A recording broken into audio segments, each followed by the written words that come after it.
Hello, everybody. Thank you for being here. Guys, I am streaming live to Facebook, Twitter, and of course, YouTube. So, how was everybody's evening? I just left Down the Rabbit Holes live, which I found very interesting. She has a way of breaking things down. She really does. Um, we're here to discuss what happened this week with the evidentiary hearing for Rodney Reed, as far as whether he's going to get a new trial, whether he's going to be exonerated of the murder charges, and or whether he's going to be resentenced. So, with that being said, I'm going to bring up Katie in a few minutes, but I just want to give you guys a little backdrop. Robert Reed went to trial. Well, he was charged with Stacey Stites murder, April 4th, 1997. He was convicted and sentenced to death on May 18th, 1998. Stacey Stites was 19 years old. She was found on a rural road. Um, and it was assumed that she died, that she was strangled and sexually assaulted on her way to work. So that's the assumption that was put out there during the first trial. Her fiance, Jimmy Fennell,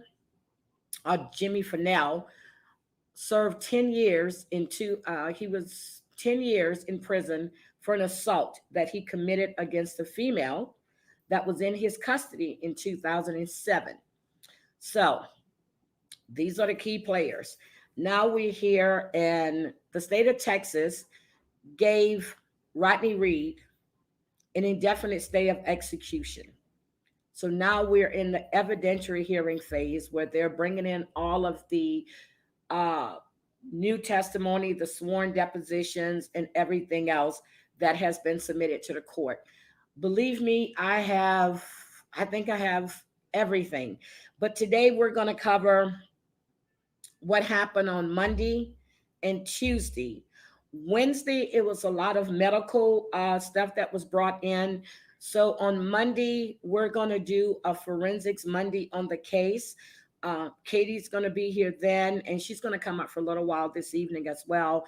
And also, our in-house medical resident, Dr. Melanie, will be on panel with me on Monday. So we can go over that. So I have the depositions from Dr. Biden.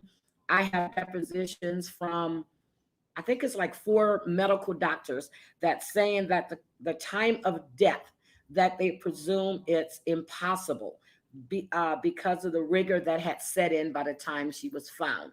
So with that being said, I'm going to drop the link right now for Katie so she can come on up here. And we're going to talk about the first witness that was brought up that day. Okay, I just dropped the link. So it's on Monday. So the judge that's in charge of this case right now is going to be Judge J.D. Langley. And, their Stacey's sisters are in the courtroom. Her 2 sisters are there. And they were called as witnesses in the first trial. Well, they were called this time too, but they remain to be they were allowed to be in the courtroom during this evidentiary hearing. Rodney Reed's family is there in the court as well. There seems to have been a little incident with his brother Roderick where he was banned from the courtroom, but then I read again where he was allowed back in the courtroom. So we're going to get into that a little more on Monday. But I'm trying to get you caught up on what was being said and what's being done so far. It's a lot. So let me just oh, there she is. Hi, ma'am. Hi, how are you? I am fine. So on Monday, it's been years, since Stacey's murder. It's been a lot of years. So there's been several witnesses that's come forth with evidence. They have changed their statements. That includes some police officers, the forensic experts that they had. The defense has more. The Innocence Project is now involved with this case as well. So, the assumption is that she was sexually assaulted and murdered. With everything that I sent to you, what is your opinion? And you let them know who you are again, in case they weren't here last night. Let them know who you are. So we got involved through the reality TV circuit, but I actually have a PhD in anatomy and cell biology, and I teach forensics. And so when I saw your forensics videos, that's what got us in touch. So you've been sending me this stuff, and I'm just like an anatomy junkie, really, truly. And I'm pouring through. I have a notebook, legitimately, of like all I've been going through. It's you don't want to see my notebook. It's crazy. You go down the rabbit hole, and I know I'm not an ME, right? But if you read the medical report, I don't want to get ahead of everything, but stuff doesn't match up. It doesn't. Whether or not that has any implication on the verdict, that's a separate issue, but it doesn't add up. Well, on Monday, you're going to see. Well, I sent you all of Dr. Biden's stuff, and I sent you the other doctors. I sent you all of those reports. Yes. So, after you went through and you read what I sent to you, okay, what do you think? Was she strangled? So, hi, Susan. Oh, that was me saying hi to Susan. I'm such an idiot. Well, okay. I spent time looking it up after I emailed you. Petechia, right, is the breaking of the small blood vessels. And it's stereotypical that you see petechia in the cornea when somebody's been strangled. Although Dr. Melanie may disagree. Maybe there are exceptions. Okay. But what I thought was weird was they saw petechia, they said, of the skin, but nothing in the eyes. The eyes were clear. Yeah. And then if you look, I wish I had my anatomy models, but the larynx, the cricoid cartilage, there was no damage to that area at all, and not to the hyoid. I'm not going to show those pictures because... No, but they just said it in the report. Like the fact that I always teach in class, like that bone, you can feel it here, is the hyoid bone, is the strangulation bone. So if it wasn't broken or harmed in any way, that gives me pause. Okay. So did I send you the files that has her autopsy pictures and everything? Yep. Okay. I did send that to you. I was like, okay. Now, I thought it was weird, and we're going to jump ahead a little bit, that, when they found the body, they said there was a greenish tint to it. Which isn't necessarily unusual, but it was moved. It clearly was moved. Because of the lividity and that's the putrefaction. It's just disgusting. But that can happen with the breakdown of the red blood cells. But did you notice what's with the burns? And I'm new to reading up on everything, but this has sent me down a rabbit hole. I need to know what that is. Was it they tried to burn her? So she was burned in one of the pictures you sent, because I'm nuts. I went and looked up the color version of it, and she has 3 big circular 3-inch burns, and then underneath her breast she was burned too. So that my mind starts to go crazy. Like, why was it burned underneath but not on there? Did somebody? I don't know. They haven't addressed that yet, right? About the burns. Nope, they haven't. But they had the medical experts and stuff on Wednesday, so that's why I didn't include that in this tonight. Because I want you, and no, that's fine. But I want you and Dr. Melanie. I'm going to send her everything that I've sent to you, which I think I've sent you everything. Yeah. And I got all this information from the advocates, from the free Rodney Reed thing. And they've sent me so much information. So Colleen is one of them. And there's another lady named Nosy, and that is her name. It's Nosey. She and I have been communicating. Colleen is going to be in Bastrop on Thursday at the courthouse. So she wants to do a live from there. So I'm going to coordinate that with her. But it's just so much. And like today, I was actually pulling my hair out to trying to figure out how to sort it and how, because there's so much going on. So I settled on Monday and Tuesday. But Jimmy Fennell didn't testify until Thursday. I saw that. So I might touch on that as well, because he testified on Thursday. So, that's a big piece of that puzzle.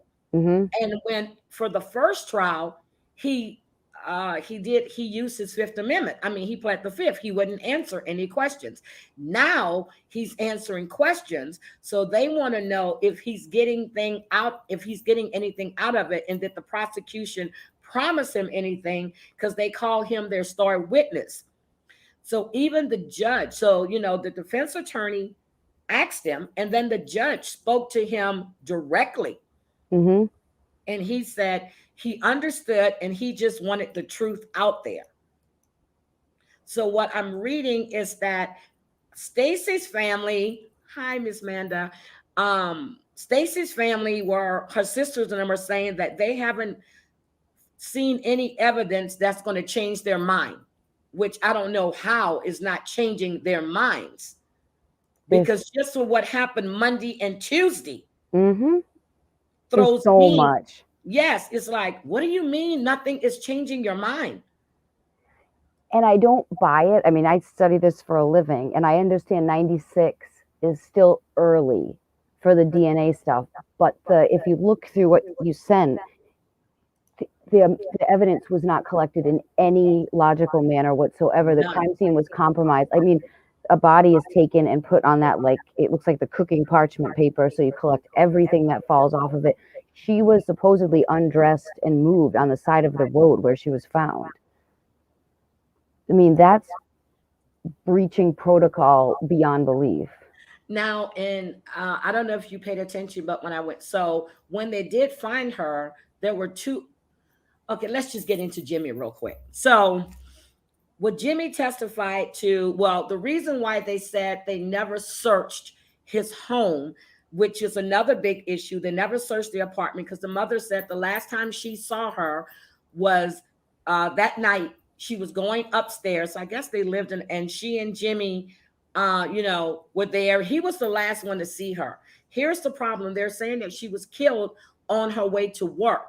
But all of the medical experts that have turned in all of these depositions and affidavits are stating she was killed around 12:30 a.m. in the morning. Yep. That is what they have stated, which makes it impossible. So they said the reason they didn't search Jimmy's home is because it wasn't logistically possible for him to get there, because they checked the mileage on his police cruiser. They checked with any taxi cabs in the area, and there was no one that saw him or took him back to his place because they only shared that one truck. But here's the thing. When they found the 2 beer cans that was next to her body, yep, his DNA and his fingerprints matched one of his really good friends that happens to be an officer. And his fingerprints were on the other one. Thank you. Yep. So what do you mean nothing is changing your mind? This case infuriates me. And I'm grateful to the Innocence Project for all the coverage that they've given it, and to you too, because I mean, talk about like a miscarriage of justice, in my opinion. I mean, the evidence, there's so much to the contrary. How are you moving forward still? Oh, there is Dr. Melanie right now. Hi, Dr. Melanie. This is Katie. I talked to her about you today. She saw you last night. I saw myself. I'm like, oh my God. Oh my God, I have a new sub. Thank you. Thank you. I appreciate that. Thank you. Oh my God. But so this is what I'm saying. So he testified on Thursday. And I'm going to get into the testimony on Monday too, because with the testimony you heard from Monday, but from the stuff that was brought up on Tuesday, what do you mean? Nothing is changing your mind. Are they intimidated by this man? Are they scared? Are they scared of Jimmy Fennell?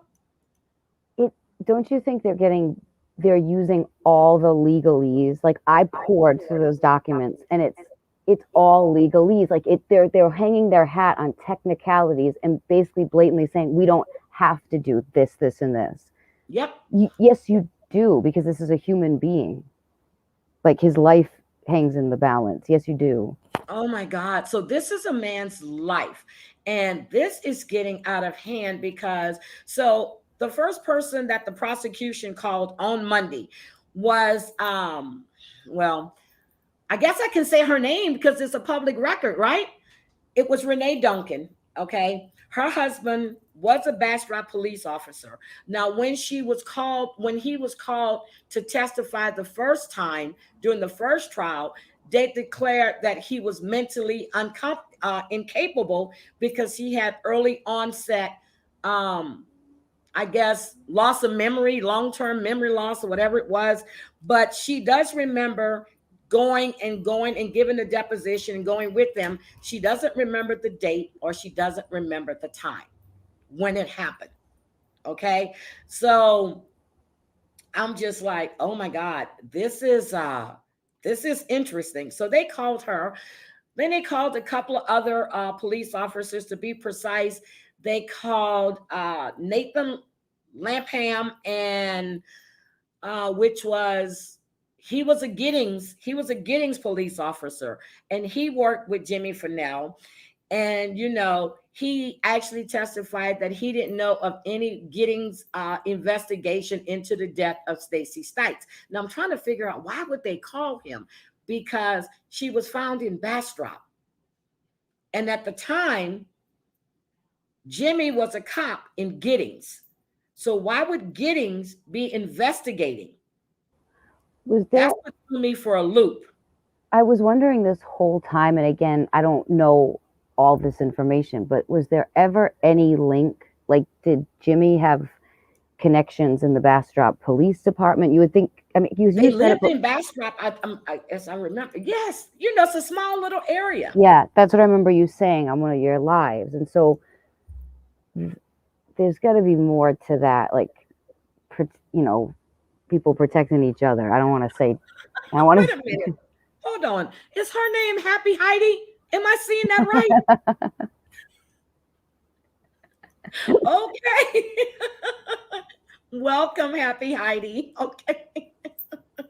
Okay, I'm sorry. I'm like, wait a minute, is that her name? No, I love it. Everybody has such good names in here.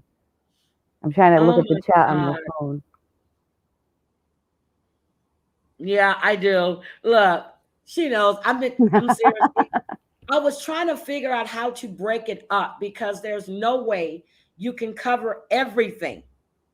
I'm no medical expert, but I can read the hell out of a deposition. I really can. And I went, wait a minute.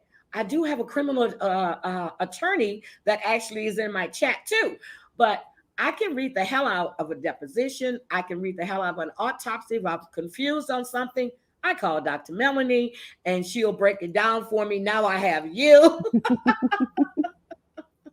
No, this is fun, just to be with people who are kind of like-minded and discuss this stuff. I don't want to take up too much of your time with what you were going to cover tonight. I'm happy to jump on Monday too. Okay, well, no, you're fine. I just want you to know you're fine. But I know you said that you were doing, what was your son was having a party or something? Yeah. They're getting shout outs right and left on here. Oh my God. And then they called the deputy.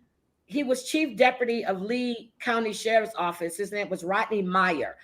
And he was the deputy in 1996. He came up and stated that he had no knowledge of the department conducting any investigation, and there were no reports, which this is just like, okay, you have a police officer whose fiance was murdered.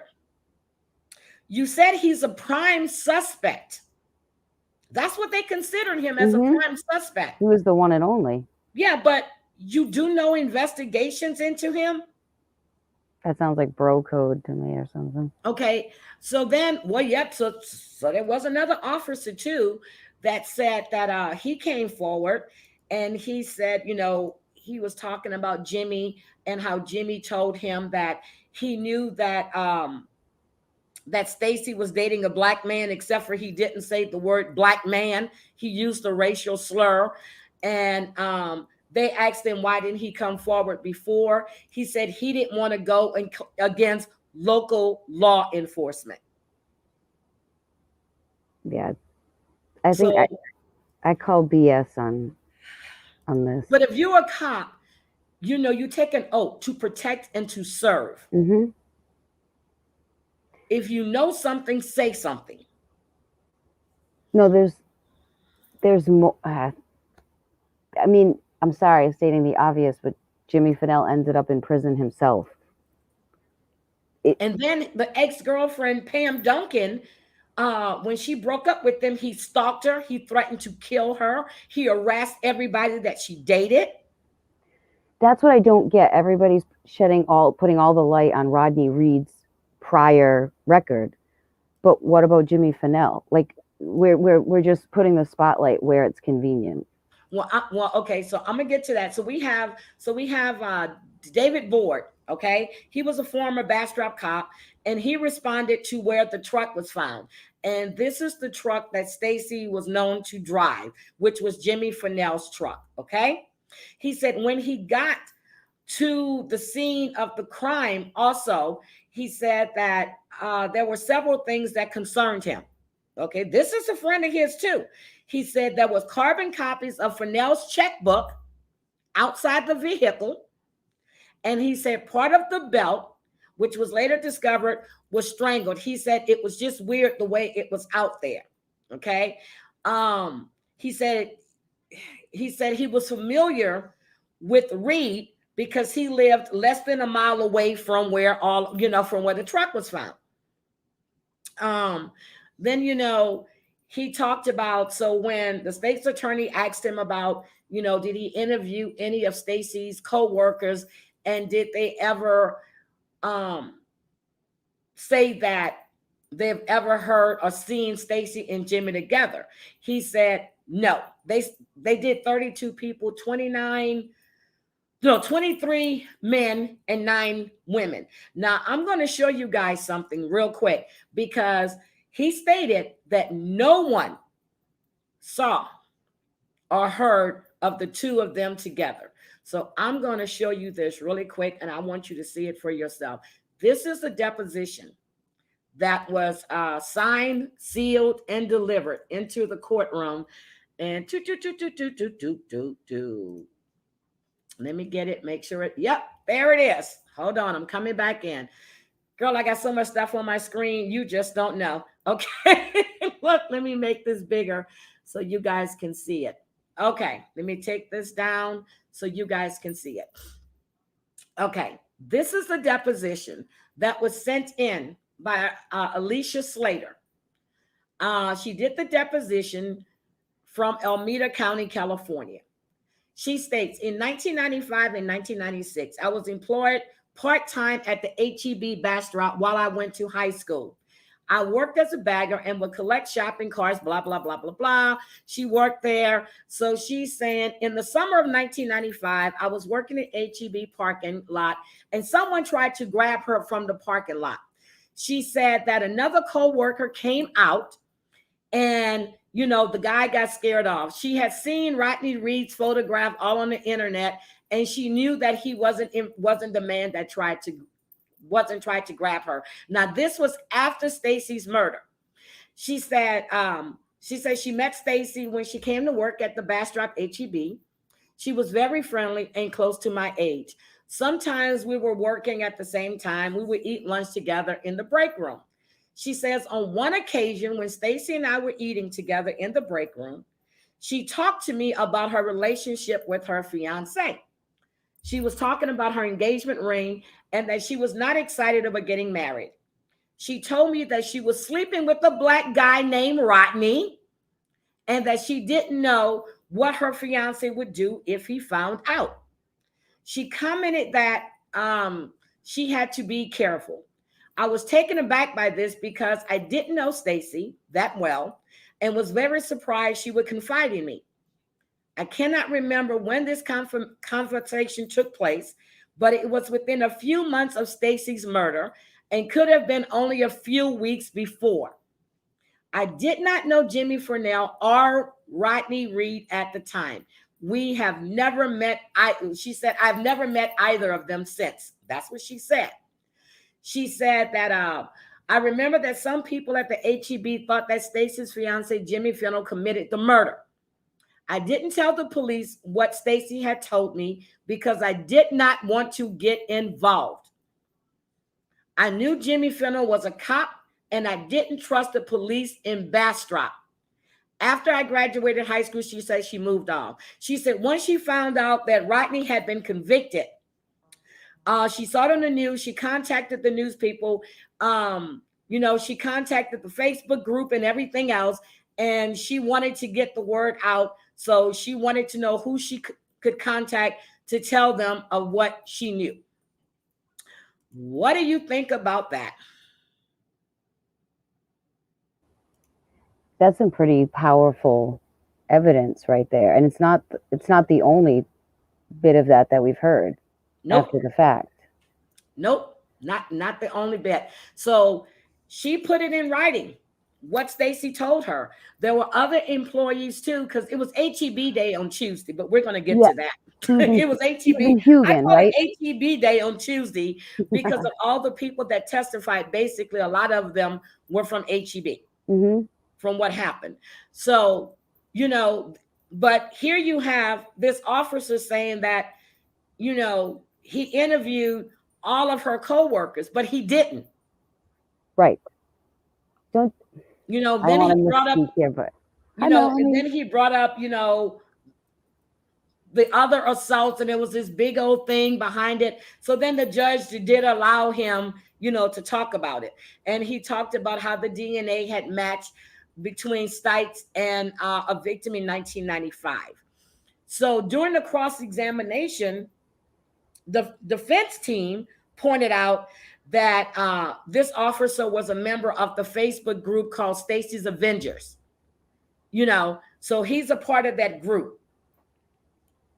But I'm sitting there going, okay, you're part of this group, but you're up there testifying it. But then, he also testified that he had arrested Rodney on a separate narcotics case in 1997. He said at that time, he doesn't know if Reed was aware of a DNA match, but then they get screwed up and get crossed in the crosshairs, because he said after that, they issued a search warrant. So it wasn't a DNA match. What they meant to say was that there was a match between Stites and a match between a victim from 1995 with the DNA. So that's when they issued the warrant to get Reed's DNA. And then he was arrested on April 4th, 1997. But he said he knew that it had to be someone in the area who had a record of sexual assault. Which is usually the case, when they start to, yeah. And I'm just going to touch on this. In every single thing that I read from all of these doctors, including Dr. Michael Biden, he states there is no sign that she was sexually assaulted. No, and if there's inconsistencies between the conclusions drawn and then the raw medical report. So it talks about abrasions in like the vagina and in the anal canal. And then if you go, it actually, I have it verbatim, says no rectal injury noted on the medical examiner's report. But that's what they were saying because, somebody named Blake called and said, yes, from the way things were found, they assumed it was a sexual assault. But it was such shoddy work. And again, I don't mean to disrespect anybody, but I mean, they talked about, the after effects of rigor mortis as everything dilates, including the anus. And so it was just sheer physiology. Nobody picked up on that. There were no lacerations. But they were quick. That's what I'm saying. That's why I love to read. Look, am I weird because I like to read stuff like this? No. That's why a bunch of us are here. Look, am I weird because I like to do this? Are we just a weird group? I'm so sorry, but I'm not laughing. This is not a laughing matter. Is John not coming back from where? Where's John going? I think he's right here. Is John in the chat? I didn't see him. Yeah, he's right there. Oh, okay. I haven't got down that way. So the other officer, it was a Texas Ranger they called, and this Texas Ranger was with with Officer Board because they were in a helicopter and they were flying and they were tracing Stacey's route from home to work. So They were tracing a route. When they got the call, when she was found, that's when they landed. Okay. So the Texas Ranger got up on the stand. Rocky, his name is Rocky Wardlow. What a name. So he got up on the stand and he said that when the victim was found, she was partially clothed. She was laying on her right side. Her legs were together, but her knees were bent. Now, how could your knees okay, explain to me if your knees, see, that's what I got confused about. Because if you found her like that, when rigor mortis set in, I mean, before rigor sets in, because you go through that phase, I'm confused. He said you found her like that. He said, but she had this green, the pants were unbuttoned, they were unzipped and everything else. But if rigor mortis sets in, he said they were able to move her with little or no, but that can't be true. That's why I was curious. I'm curious to hear from Dr. Melanie on Monday, because I was reading that too. And which is it? And then there was some testimony that talked about she was covered with a wool blanket. But there was nothing mentioned about a wool blanket. No, but then that's going to mess with how quickly the rigor breaks because of the body temperature. Okay, did you see the report where they talk about the temperature that day in the area? No, I have to go back and look at that. Was it really warm that day? Yes. So that, I mean, there's a whole science to that where you look at the weather data, the humidity patterns. So it just seems like there was a lot missing from the analysis there. So, so after he got up there and he was talking, so the defense asked him, he said, so your train of thought was, if you found someone that left the DNA, whoever contributed to the DNA, that would be the person that assaulted and murdered her. He says, well, yes, that's logical. But how is that logical? But am I incorrect in saying where did they get Rodney Reed's DNA? Just from the sperm? That's where I'm unclear.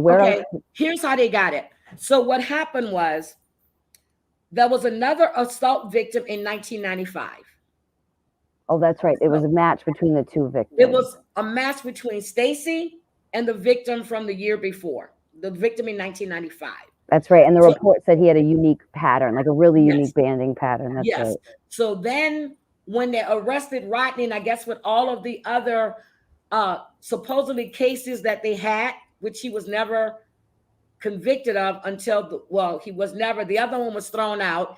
He was actually in jail when they got, they arrested him. They got the order to get his stuff, and that's where they found the match with the, That's right. There's so much between to those go two through. cases. I'm trying to keep it all straight in my head. I know. I gotta keep it all straight in my head. So but that argument can be made if they did have a relationship. That's where it came from, correct? But they were trying to say that's formal. Oh, you know what? We're gonna. I know we're getting ahead of ourselves. It's a whole other conversation. It's just so much. You don't know where to go and where, but everything is like, yeah. So, but the train of thought of this Texas Ranger is whoever left the semen is the one that killed Stacey. And he said that was a logical conclusion. Well, it's not logical to me. It's not logical. It's not. There was no sign of sexual assault, yet this ramped up because they said it was a sexual assault and because murder the way case. she was found, because the way, she was unbuttoned, that could have been staged. The same thing with the name tag and everything. It was just too much. And like I told you earlier, he said, they asked him, why wasn't Jimmy's house ever searched? And he said, because it didn't add up logistically. Really? That should have been doing due diligence. But they didn't do it. Right. They didn't do it. They didn't search anything, but, he failed 2 polygraphs. 2. He failed 2 polygraph tests. And then Wardlow had the nerve to say, well, there was another suspect too that failed a polygraph. So that makes it okay. Yeah, the whole thing is set up like that. It's terrible. That makes it okay. But, he's saying, it's logistically impossible. But yet there are 2 beer cans found there with his buddy's DNA and the fingerprint. Really? But no one's investigating him. He's still on duty. Do we not find this weird? And I'm not a clinical, like a forensic psychologist. I have friends that are, but that whole issue of the woman that he sexually assaulted was in his custody. He was there to protect her. That speaks to a larger depravity in him. Like there's just so many levels to this. There's John. Hi, John. I'm sorry. I'm so busy. I'm trying to get through the chat, but I'm trying to get all of this out because my mind is just like, and look, and I have little talking points that I wrote down too, stuff I wanted to bring up, but it's just so much. So I'm going to jump off and let you do your thing because I think I'm being distracting, but I'm going to join you on Monday. I'm going to keep. I appreciate it. Thank you for having me. Have a good night. I'll be in the chat. Thank you. Bye. Bye. Oh my God. I'm so sorry, guys. Okay, let me go through and see what you're saying because it's just so much. And my mind is just like trying to wrap my head around all of this. It's a whole lot. Let's see. Hello, John. Hello, John. Okay, let's see. Maria, Elizabeth. Yes, everybody loves John. Okay, so the cop was Jimmy Fennell.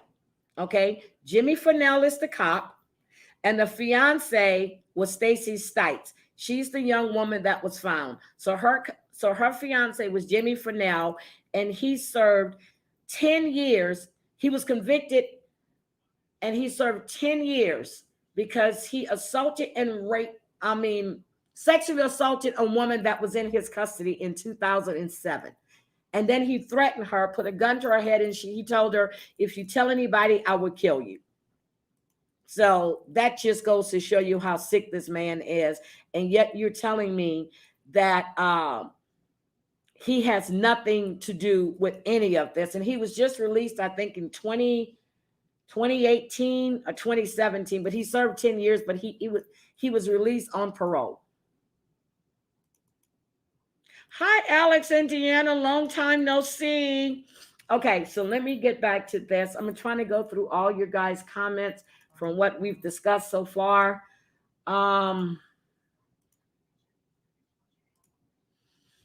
the issue were there? No, they weren't married, but they said he was controlling. She didn't want to be engaged with him, and she did not want to get married to him. At least that's what one of her co-workers stated. And there's a couple other people that they interviewed, and they said that he was really harsh to her at all times. Okay, thank you for that. I hope I'm not sick because I like reading stuff like this. Okay, let me get back to this. He is a crooked cop. Let me get back to where I was. So let's see. So I told you that Reed's defense attorney, they did like 17 witnesses by the time I had checked it. I think I counted it right. They called 2 forensic pathology experts. They called more than a dozen personal accounts of the interactions with Reed and the victim, Stacey Stites, and her fiance, Jimmy Fennell. So the first witness they called was Dr. Baker. Dr. Baker is a forensic pathologist and and he's a medical examiner, and he works with the Innocence Project. He said he's worked with them 3 times on separate, in different capacities. So he's familiar with this. And while he's testifying, they were showing the autopsy, and they were showing the photos of Stacey's body. Baker says that he has some serious issues with the estimated time of death, which is what Katie and I were just talking about. And you will see on Monday that it's not just Baker. It's at least 4 or 5 other doctors that has the same issue. He also pointed out, just like she said, that Stacey's body showed signs of rigor mortis, stiffness of the body, and that was waning, which means that the rigor had already kicked in and she was coming out of rigor mortis. And he said that means that he thinks the time of death happened well before 3 a.m. and 5 a.m. and the time frame that they initially said she died in. Okay, so he's saying it happened way before then. And then he also explained to them that the signs of early decomposition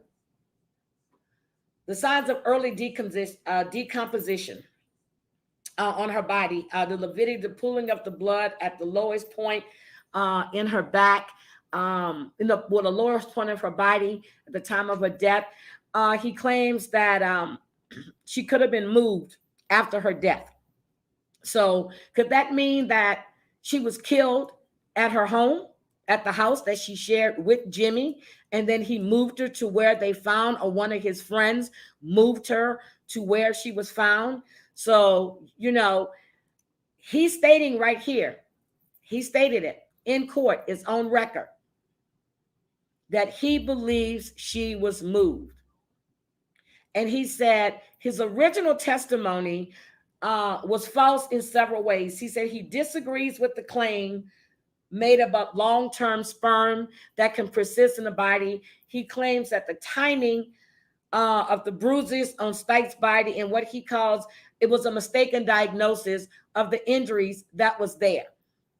So then the prosecution asked him, he said, they asked him the context of clues that they say point to a sexual assault of Stites. And they said, the shirt was missing, the pants and the zipper were broken, there was a recent deposit of semen and everything else. And the medical examiner at the time, he said a sexual assault had occurred. And Dr. Baker said it is not the job of the medical examiner to decide if sexual assault has occurred. He stated that in court on Monday. It is not the job of the medical examiner to decide if there was a sexual assault on the victim. So this is getting good. This is getting really, really good. So let me see. I'm trying to see. Yeah, he's a crooked cop. I do believe that. Well, we know that he was convicted. Good Girls Life After Dark. Okay, welcome. Let's see. I'm trying to see what you guys are talking about because I know I got to give myself a time and I'm going to get my little talking points in my head to know where to go from here. What year did this happen? 1996. 1996 is when it happened.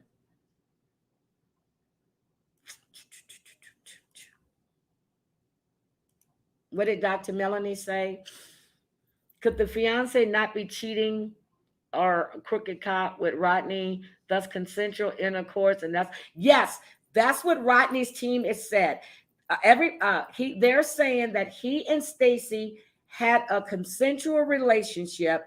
And if you remember the letter from Alicia, and you're going to hear, well, I just said it, that one of his former friends said that Rodney knew of her relationship with the black man. So it's pointing to the fact that they're saying everybody knew that, not everybody, but people are now saying that she was in a consensual relationship with someone else. So, oh, thank you so much. I'm trying. It's a lot of information to actually dissect. So I made myself some notes. I got little cheat notes so I can keep my train of thought going because I don't want to jump off. Oh my God, I should be a forensics teacher. You know what? I missed my calling. I should have been a lawyer, a detective, or something. Thank you. Yes, I do believe so too. I do believe that they're involved, and I do believe it was a cover up. And if you didn't catch my first live, I did a whole PowerPoint presentation so I can keep my train of thought going. Um, I had a cousin of Jimmy Fennell's where she states she's a cousin of Jimmy Fennell. She's his first cousin that stated that it was a racially charged town, and the fact that it was a white woman and she was having an affair with the black guy, and he was convicted by an all white jury. So that's what she's saying, and that's one of the points that the defense team is making. So the second witness that was called on Monday, let's see.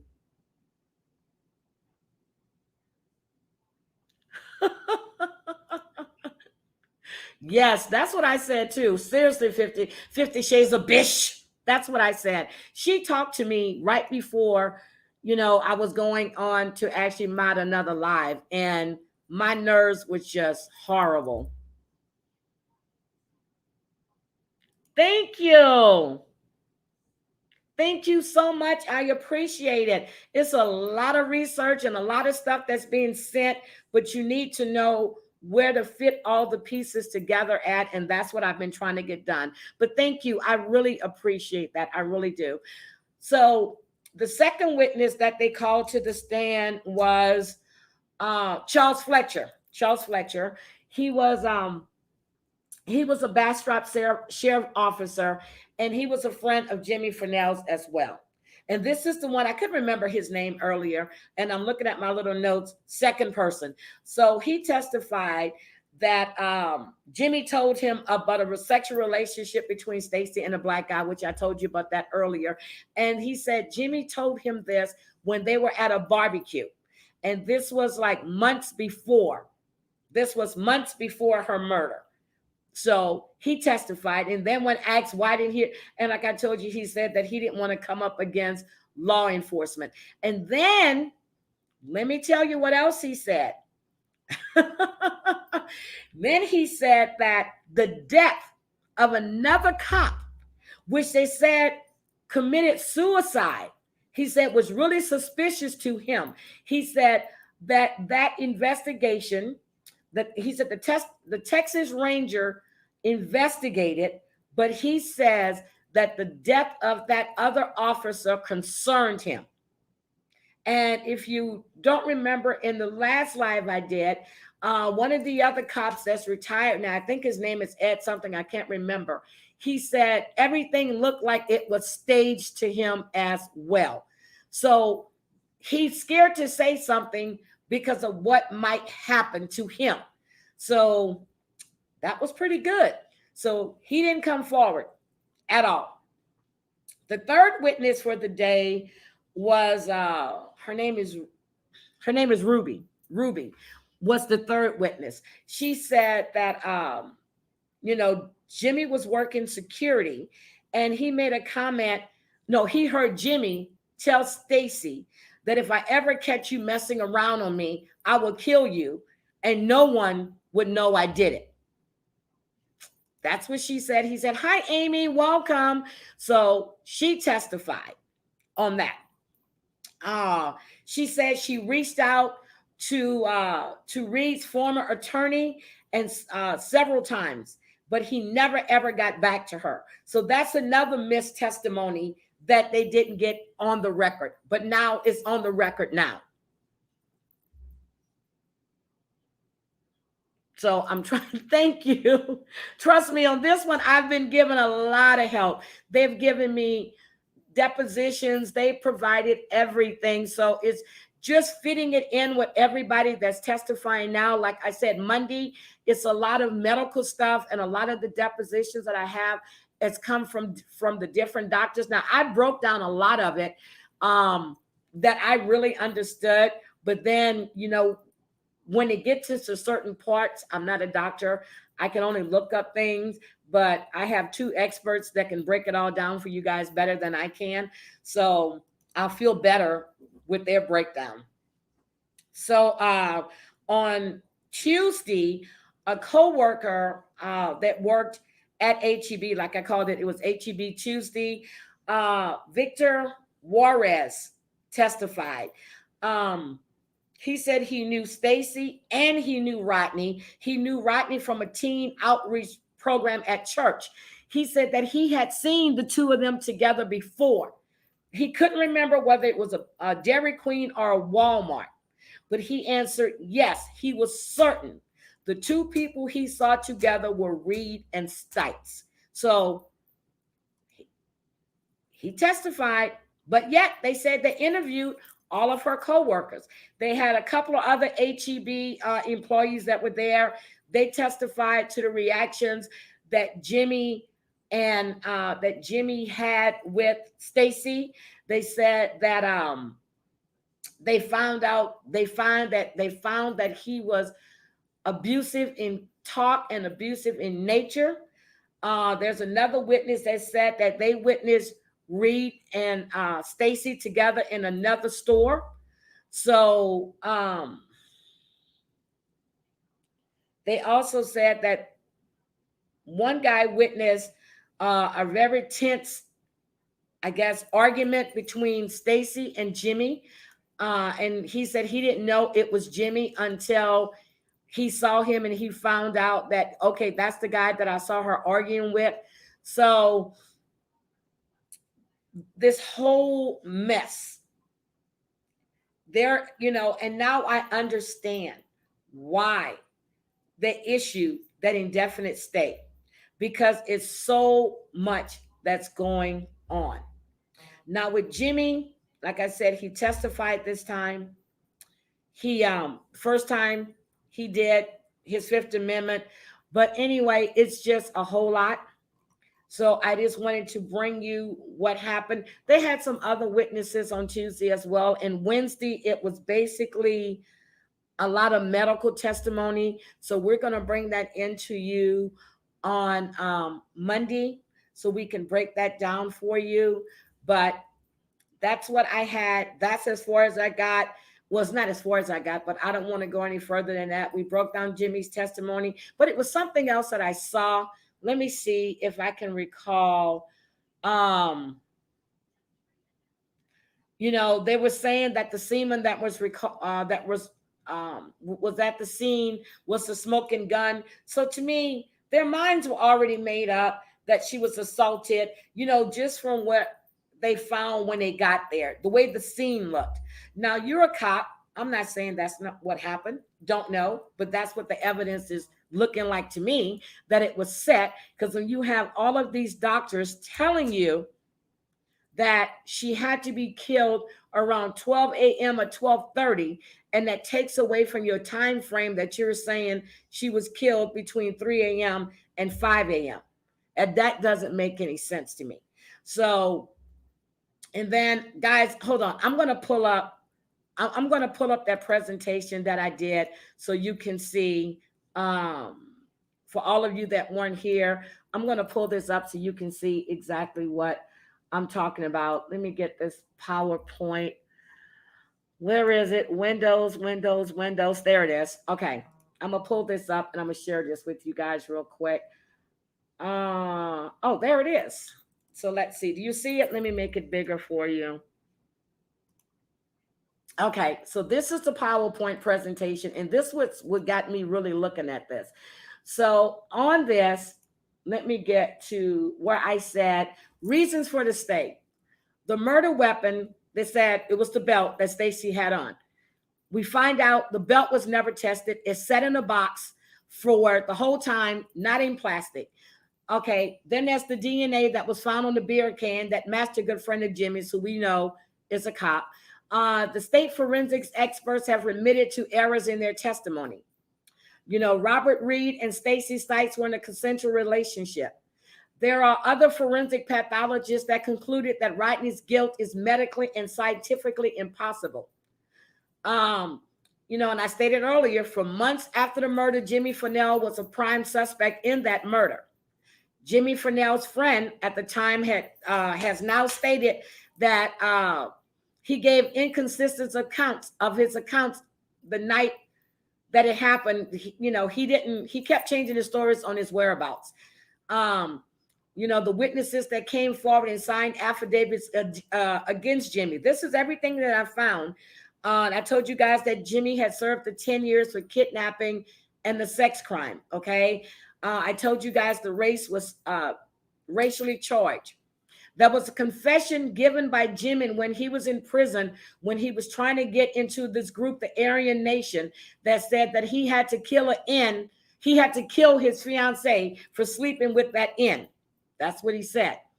I told you guys that Jimmy Fennell's ex-girlfriend that dated him 3 months. Well, I didn't tell you she dated him, but she dated him 3 months after Stacey's death, came forward and said how he harassed and stalked her. So these are the reasons that I said, that I found that they were looking for the stay of execution. Here's the stuff I just told you about again. They released Jimmy's truck to him 6 days after the murder, and they never, ever, ever searched his house. So that's the mistakes they made right there. I need to add on some other stuff to that. But I just want to give you a little background on Rodney Reed as well. He's been on death row for 22 years. I told you he was charged on April 4th, 1997. It was almost a year after that. And the reason he was charged, he was already in jail, and they found that his DNA had matched, and someone else had accused him of trying to assault them. Okay. So Rodney Reed, he was found guilty, sentenced to death. I told you that, guys, already. Oh, here's it. So 5 days before his scheduled execution date, he was given that indefinite stay. And now we are here where his hearing has started on Monday, on the 19th. So that's where we are with that case right now. So that's the research that I did on that. That's the breakdown on how I got it. Yes. Okay, I agree with that. Yep. So, and then, so the mom was with Stacey that night. So they're saying the person that saw her last was her mother, but it's not true because Jimmy was home when she went upstairs. He said it himself. He was home and she came up and went to bed.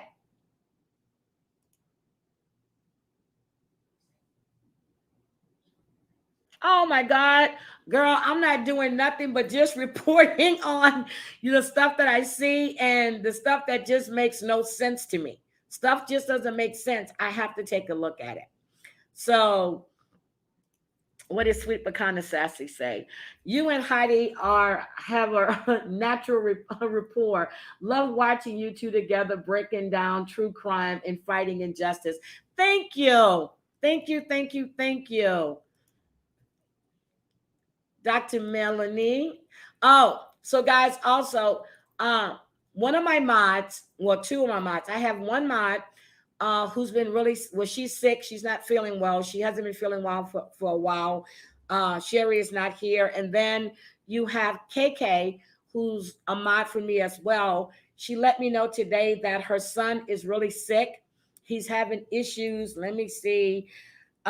He's having issues with respiratory. So she's not able to be here for a little while, but I just want us to keep them in, and then Kelly, a sub for the channel. Kelly has been supportive of me for the longest time. Kelly had to have emergency surgery. She had to have a bowel construction. I forgot what it was, to be honest. I can't really remember what it was, but I know it was an emergency. So I just want you to keep these people in your prayers. I mean, Kelly has been with me. I'm going to tell you exactly what Kelly. So Kelly had to have a mild duct obstruction.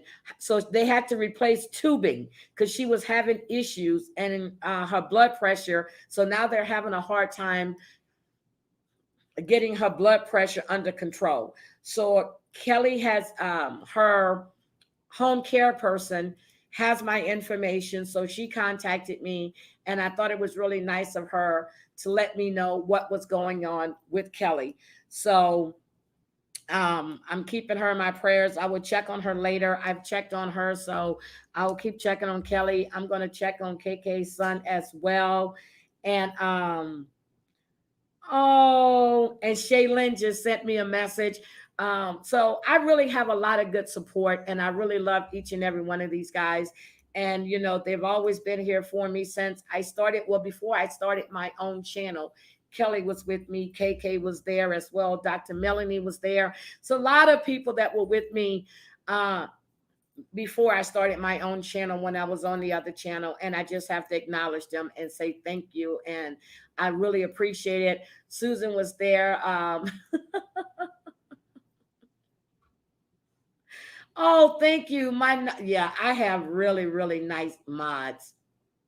And I have Nightbot on, and I'm gonna have to take Nightbot off because I don't know what the hell he's talking about. I'm gonna have to put his commands in there. He's talking about a piece of cake. I'm gonna have to put my own commands in Nightbot. So Nightbot is an automated moderator, and they sent me the notice that said please turn Nightbot on, which I did, and now I see that I'm gonna have to delete Nightbot's comments because can one of you mods delete Nightbot's comment, please? Because it makes no damn, and I don't want to. I'm gonna put him in timeout. Yeah, I don't want to block him because then I have to go and actually reinstall him again. So that's what I have for you guys. Thank you, Miss Manda. I really, really appreciate that. And guys, you know, and I told Miss Manda before, she sent me the nicest DM, and it actually brought me to tears. So I just want to say thank you to all of you for being here. It's a Saturday night. I'm not going to hold you guys up. Thank you, Robin. I really appreciate it. I appreciate all of you guys being here. And if you have any questions or whatever, I'm going to put my email into the chat where you can reach me at, and you can send me messages, and I do respond all the time. I do respond. See, that's it. Thank you, Dr. Melanie. Katie, can you answer that if you're still here, please?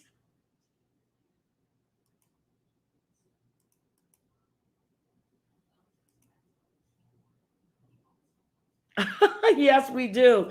Katie, there's Dr. Melanie's question. If you're still in the chat, can you answer that? Or I will send you Dr. Melanie's email address so you guys can. That's what I'm going to do too. I'm going to send you Dr. Melanie's email address so the two of you can talk.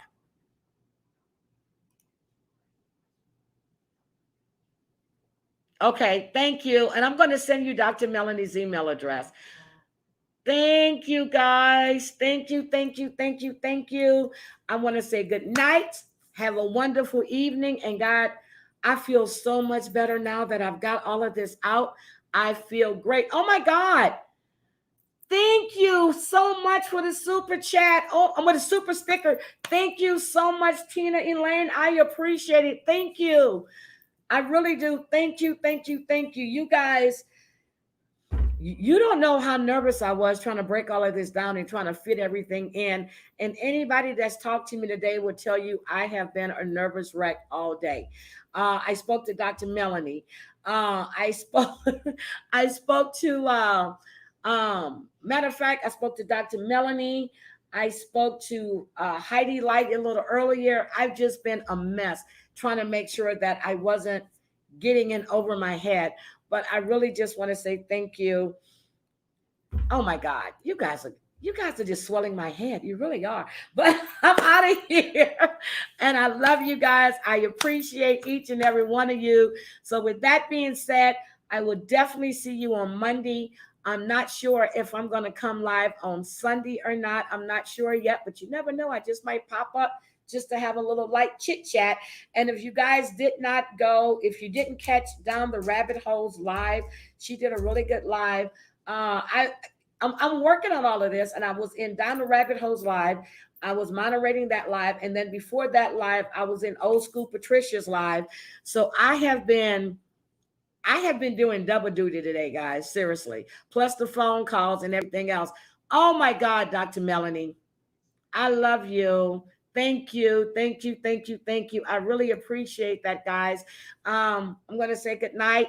But before you leave, please listen to my music because it's by Red Hot Unfiltered. Guys, if you haven't subscribed to Red Hot is the bomb. She does short videos. She's funny as hell, and she tells you what's on her mind. So here we go. Once this goes off, I am out of here, guys, and I appreciate each and every one of you.